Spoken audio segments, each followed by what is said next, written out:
Първенства по други спортове. Да се върнем обратно в историята. Тук на върха на Небеттепе е едно от първите заселища. Седемте хълма и реката и днес са част от герба на града.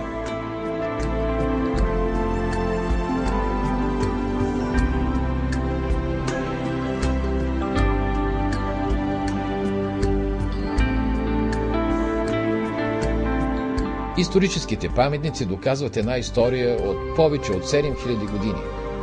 Когато тук е имало град, още го е нямало Рим, но са се зараждали Троя, Тива и Дамаск, кръстниците на Пловдив.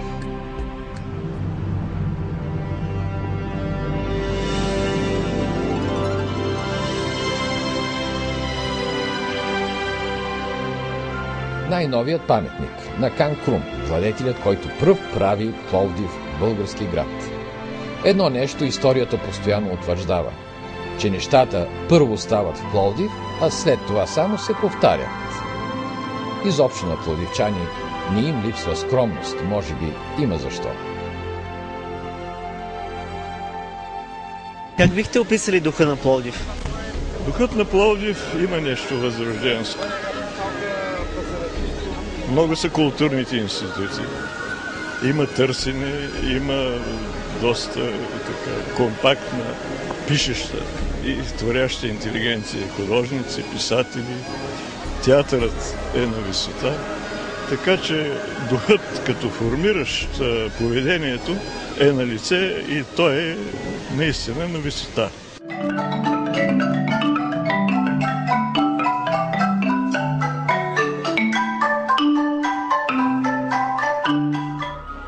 Неповторимата пловдивска атмосфера създава истински творци.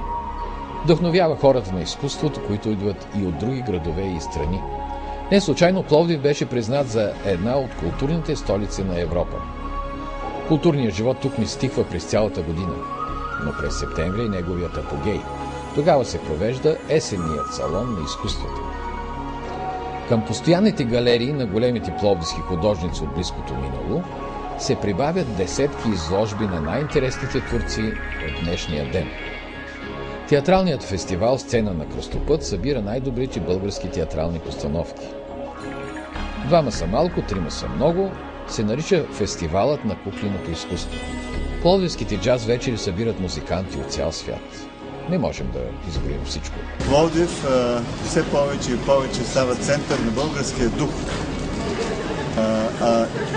Има и мисъл една, че може да сме много богати, може да имаме палати, но ако нямаме дух, ние нямаме нищо. Заслужава си човек да прекара септември в Пловдив. За един месец той ще преживее толкова неща, които други градове не могат да му предложат за години.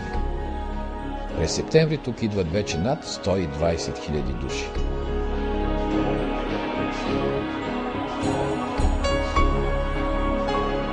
От празниците на духа към празниците на материята.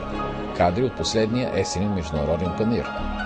Всъщност има и пролетен панаир и специализирани изложби през цялата година. Но есенният панаир е кулминацията. Той е огледало на българската икономика и на интереса към нея от страна на света. Вече е проблем да се наеме тук изложби на площ. Панаирът продължава да расте. В първите години на 21 век брутният вътрешен продукт на Пловдив е нараснал с над 80%. Забравено е времето на бюджетния дефицит. Бързо намалява безработицата. Пловдив произвежда цветни метали,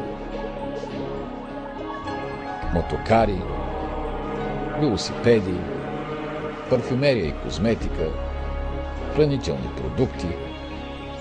Едни от най-големите български печатници и издателства продължават делото на възрожденците от 19 век.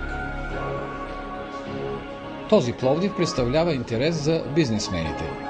Обикновените туристи търсят неповторимото в работилничките на старите майстори, които пазят дух и майсторлък, предавани от поколение на поколение.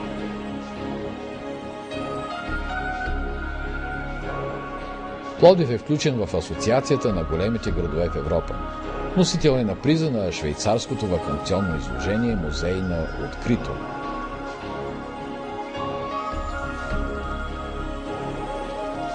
През първите години на новия век градът беше посетен от най-уважаваните религиозни водачи на света. От Истанбул дойде Вселенският патриарх Вартоломей. От Ватикана папа Йоан Павел II.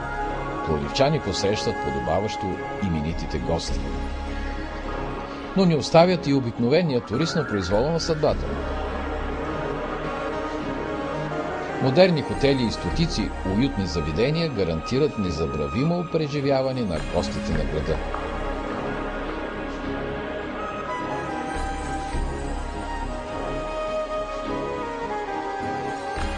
И повечето се връщат отново тук. Едни заради историята, други заради изкушенията на новия век. Така че, ако сте стигнали до столицата София, не губете време и веднага потърсете онази ценна табела, която сочи правилната посока – към Пловдив. Добре дошли в оазиса на българския дух.